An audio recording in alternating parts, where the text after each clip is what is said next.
নমস্কার বন্ধুরা, পুজোর রান্নাঘরে তোমাদের সবাইকে স্বাগত। আমি আজকে একটি নতুন রেসিপি নিয়ে হাজির হলাম তোমাদের সামনে। আজকের রেসিপিটা হলো চিকেন চাপ।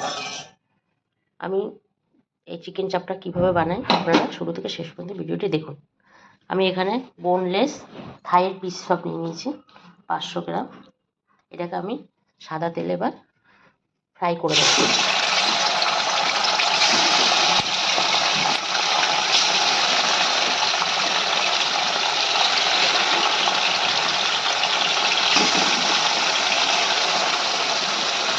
আমি হালকা ফ্রাই করে এর মধ্যে তুলে নেব।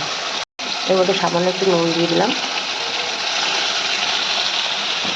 এরপর আমি একটা ড্রাই রোস্ট করেছি। ড্রাই রোস্টের মধ্যে আছে পোস্তটা আগে থেকে একটু পাউডার করে নিলাম। এরপর আছে কাজু আর চালমগজ, এটাকেও ড্রাই রোস্ট করেছি। আমি এর থেকে কিছুটা দিয়ে দেবো টেস্ট করার জন্য।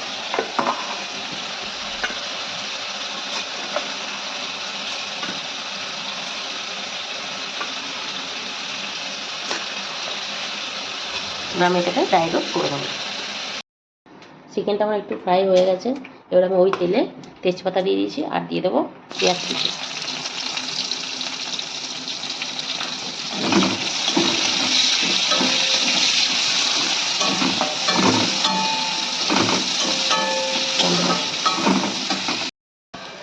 পেঁয়াজটা আমার ভাজা হয়ে গেছে। আমি এক এক মশলাগুলো দিয়ে দেবো। প্রথমে দিলাম রসুন বাটা, তারপর দিলাম আদা বাটা,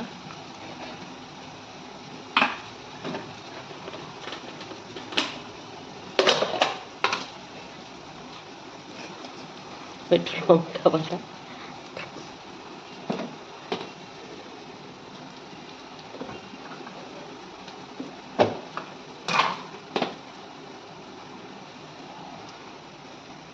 এরপর দেবো টমেটো পেস্ট।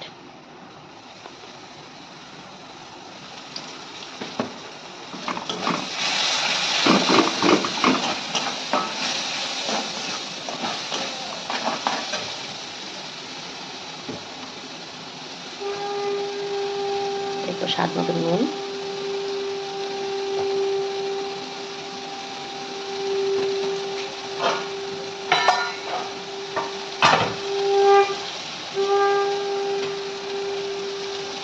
হলুদ,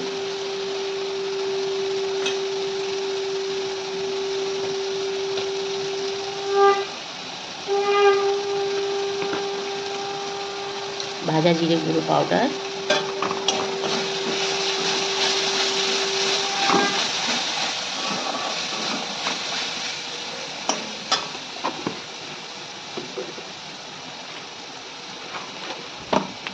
কালারের জন্য দেবো কাশ্মীরি চিলি পাউডার।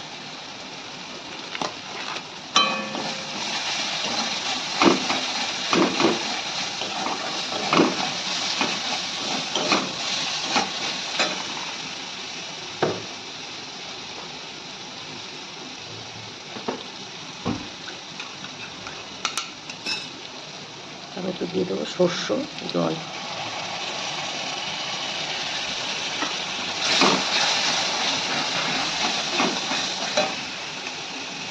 এরপর আমি দিয়ে দেবো সে পাউডারটা করেছিলাম, কাজু, চালমগজ আর পোস্ত।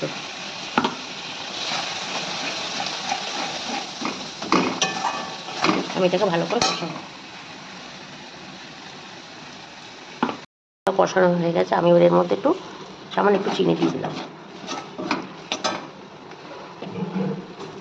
দেখুন মশলাতে আমার তেলটা ছেড়ে গেছে।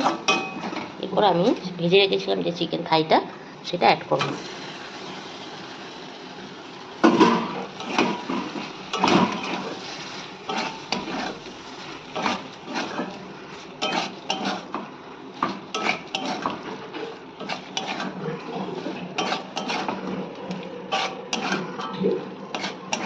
আমি এটাকে একটু ভালো করে কষিয়ে নেব।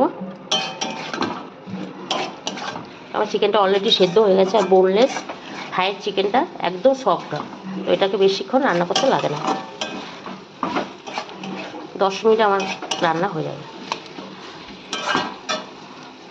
আমার চিকেনটা কষানো হয়ে গেছে, তেলও ছেড়ে দিয়েছে।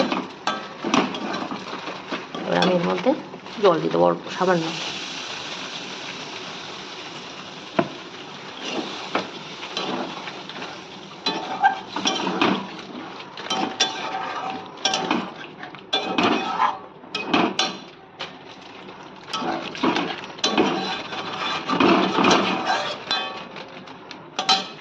আমি চিকেনটা ঢাকা দিয়ে দেবো। তৈরি হয়ে গেছে আজকে আমার চিকেন চাপ। আমি এর মধ্যে অ্যাড করছি একটু গরম মশলা পাউডার,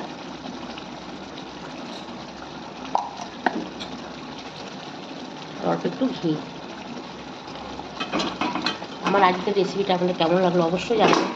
ভালো লাগলো আমার চ্যানেলটিকে সাবস্ক্রাইব করে দেবেন, পাশে থাকা বেল আইকনটা অবশ্যই প্রেস করবেন। আজকের মতো এ পর্যন্ত। আবার কোনো নতুন রেসিপি নিয়ে হাজির হবো আপনাদের সামনে। ভালো থাকবেন, সুস্থ থাকবেন, ধন্যবাদ।